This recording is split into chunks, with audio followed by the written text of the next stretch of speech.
ايه رأيكم في المشويات بتاعتنا دي؟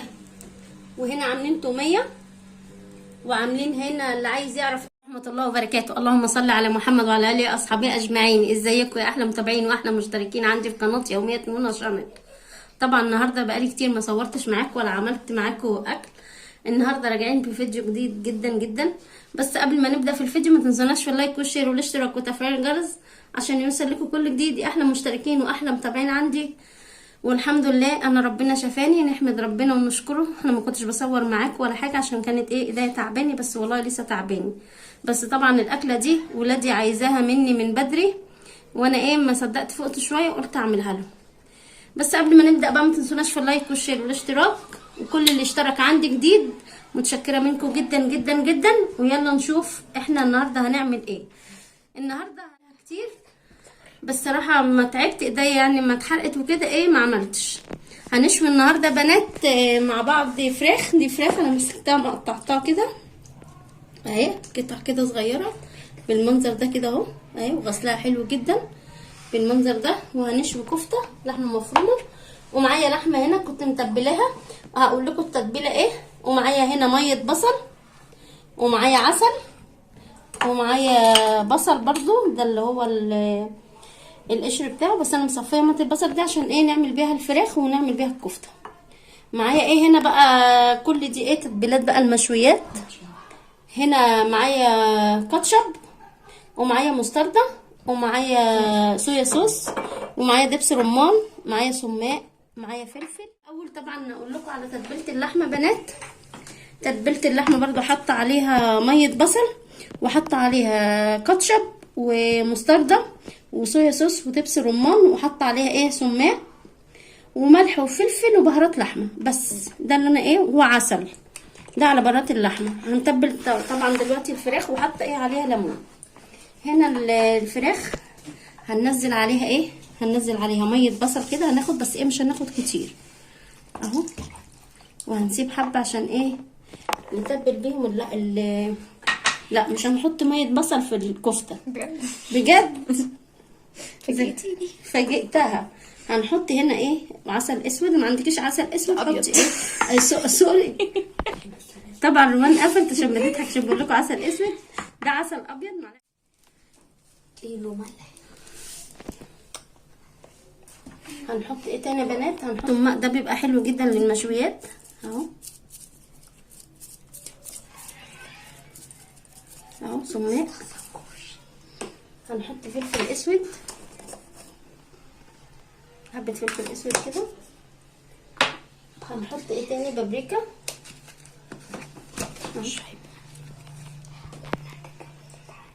معلقه كده صغيره بابريكا، عشان دي فرخه واحده يعني صغيره مش كتير.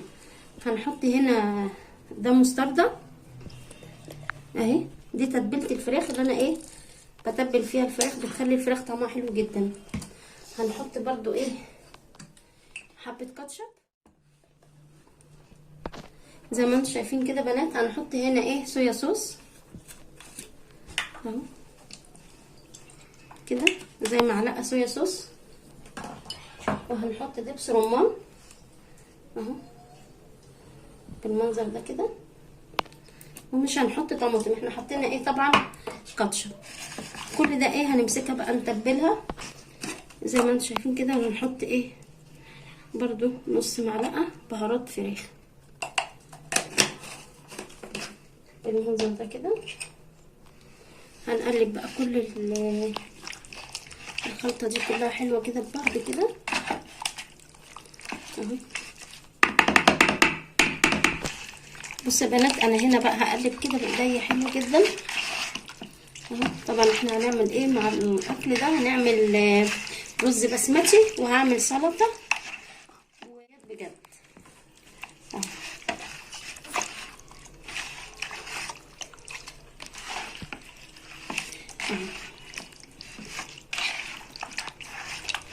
لازم تدخلي كده كل الخلطه دي كده ببعض عشان تدي طعم حلو جدا اهو كده. هسيبها بقى كده تاخد وتدي كده مع بعض كده. اغسل ايديا وارجع لكم تاني.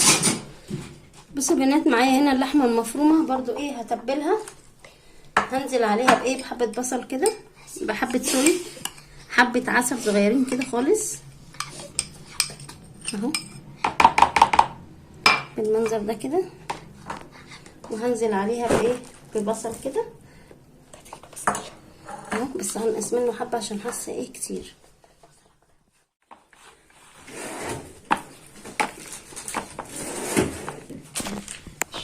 وهنزل عليها بحبه كاتشب اهو، حبه صغننين خالص كده اهو. هنزل عليها بايه، بحبه بهارات لحمه، حبه فلفل اسود، وحبه ملح. وهنزل عليها بنص معلقه بيكنج باودر زي ما انتم شايفين كده بنات. يبقى انا حطيت عليها ايه، فلفل وملح وبهارات لحمه وحبه كاتشب ونص معلقه صغيره بيكنج باودر عشان بتخليها هشه وحلوه من جوه، وحطيت بصل وحبه كاتشب. همسكها بقى كلها كده، اعجن كل ده كده ببعضيها اهي. انا الكفته دي صراحه مقللاها عشان ايه اهي.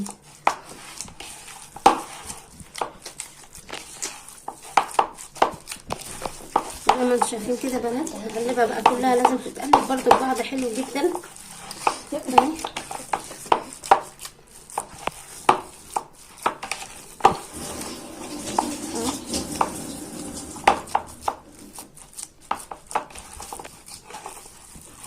لو عندك بقى طرب تعملي بالكفته بيبقى حلو جدا، بس انا عندي عيالي هنا مقرفين صراحه، ما بيحبوش اي حاجه يعني بطلع فيهم كل حاجه حلوه.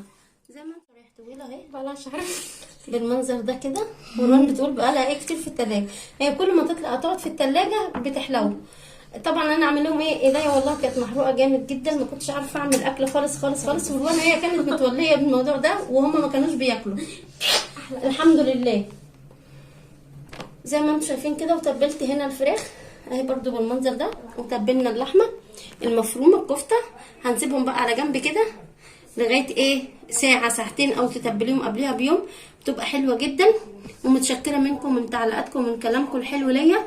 طبعا احنا في القنوات يعني هننوع كده، عشان ساعات ايه صراحه المطبخ عندي حر جدا، مش بقدر ايه اعمل حاجه. واللي عجبه المحتوى اللي انا كنت منزلاه يكتب لي في الكومنتات. هسيبهم بقى شويه كده ونرجع بقى الكفته كده اهو اهو، على عصايه شيش طاووق، على اي حاجه كده اهو. بناخد بقى من ميه البصل دي كده عشان ايه تخلي طعمها حلو جدا بالمنظر ده كده اهو. عايزه بقى ايه تخلعيها كده اهو من المنظر ده كده ماشي. عايزه تسيبيها بالشيش طاووق ماشي. انا ايه هخلعها ايه كده. بعدين الاول العصا كده اهو، وناخد ايه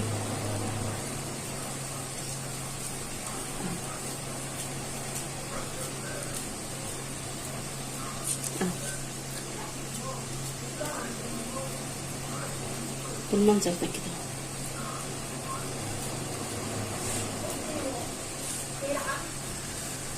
اهو كده. الجريلا اللي هي الكهرباء دي هشوي عليها بقى المشويات، اللحمه والفراخ والكفته. انا الاول بدهنها كده زيت كده بالمنظر ده اهو. بدهن الجريلا كده بالمنظر ده كده كده.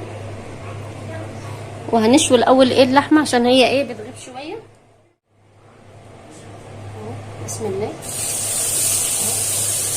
كده خلاص سخنت معانا، هي بتطشطش كده. بسم الله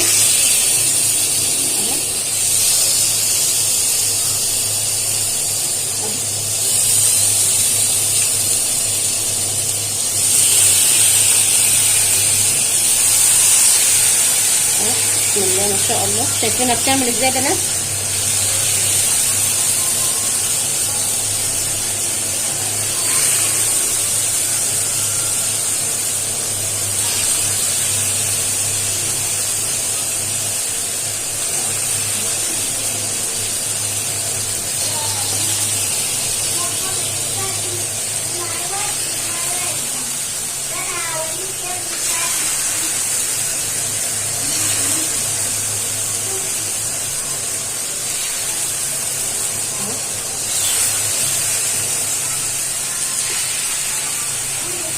كده ايه، حطينا اللحمه كده كلها كده زي ما انتم شايفين كده بنات. هنا رصيت اللحمه اهي، وحطيت برده فراخ هنا، وهنا بقى بشوي طماطم وبصل وفلفل، برده ده فلفل الوان بشويه كده عشان ايه، هنعمل بيه صوص حلو جدا. زي ما انتم شايفين الرز البسمتي، انا هنا ايه حطيت ايه بصلايه كده، هديها تصفيره كده، وحطيت ايه حته سمنه، وهنزل عليها ايه بشويه زيت ذره كده بالمنظر ده.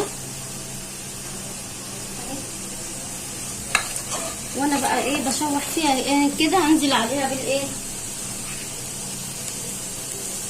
هنزل عليها بليمون وعود قرفه بالمنظر ده. احنا ايه مش عايزينها ايه تصفر، وهنزل عليها بمكعب ماجي كده، وهنزل عليها ببهارات كبسه، برضو بهارات الكبسه دي فيها ورق لوري، نديها حبه كمان كده عشان تدي طعم حلو اهو، ونقلب كده، وهنزل عليها بشويه كركم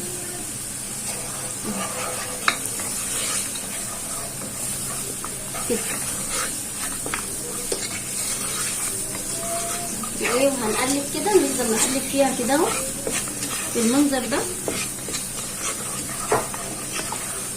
وهننزل عليها بالملح اهو، واخر حاجه ننزل عليها ايه حبه سكر كده، هنفضل نقلب كده زي ما انتم شايفين كده اهو.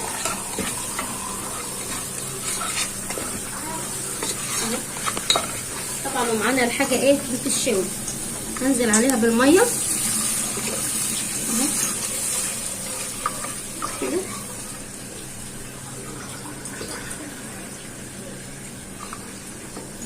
زي ما انتم شايفين كده. هديها كمان كوبايه ميه. بصراحه ايه مش بعين الرز البسمتي ولا حاجه، انا بحط ايه ببركه ربنا كده. هنسيبها بقى ايه، وهنديها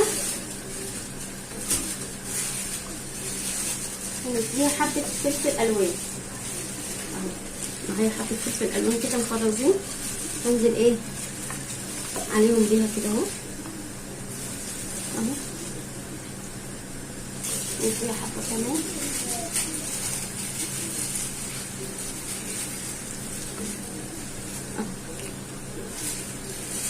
زي ما انتم شايفين كده. هنسيبها بقى حطينا الفراخ برضو مع اللحمه، وهنزل عليها ايه بشويه ايه حبه زيت كده بالمنظر ده كده، ونقول يا ايه يا سيدي. هنا هاتي كده يا روان، هنا شوينا البصل وشوينا الفلفل اهو بالمنظر ده، والطماطم بتاعت الرز هنسقط فيها ايه الرز البسمتي كده اهو.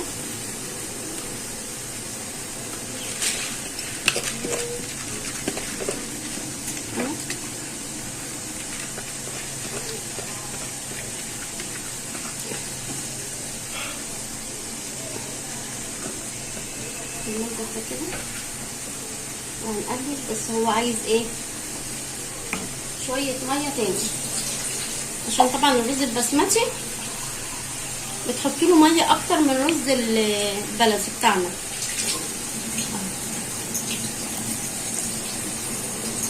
نديله حبه كمان كده، حلو قوي كده، حلو كده. ايه هعمل دي سلطه الايه الدقوس. هنا حطيت الفلفل اللي انا مشوياه والبصل والطماطم، هنزل عليه توم كده، وهنزل عليه ايه تاني، هنزل عليه عودين نعناع بالمنظر ده كده، وهنحط عليه ليمونه، هنكسر ليمونه كده اهو كده، هننزل عليه ليمونه بالمنظر ده اهو. هنحط معاه ايه تاني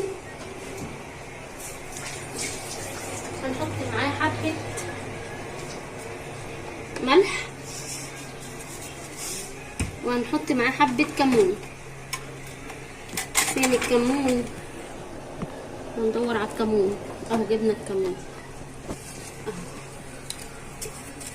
نحط عليه حبة كمون كده صغيرين اهو، وهضرب كل ده بقى المشويات كلها، وهنحط عليها ايه اهو، بسم الله ما شاء الله. هنغطي بقى عليها بقى المشويات بتاعتنا. ادي الكفته، وادي الفراخ المشويه، وادي اللحمه اهي حلوه جدا. وعملت التوميه بس ما صورتهاش والله، سامحوني معلش. وهنا عملت سلطه الدقوس اهي، طعمها حلو جدا جدا جدا. ومعانا العيش. وده النهارده اليوم المشويات بتاعتنا. يا رب يكون اليوم عجبكم ونال اعجابكم. ما تنسوناش في اللايك والشير والاشتراك وتفعيل الجرس. والسلام عليكم ورحمه الله وبركاته.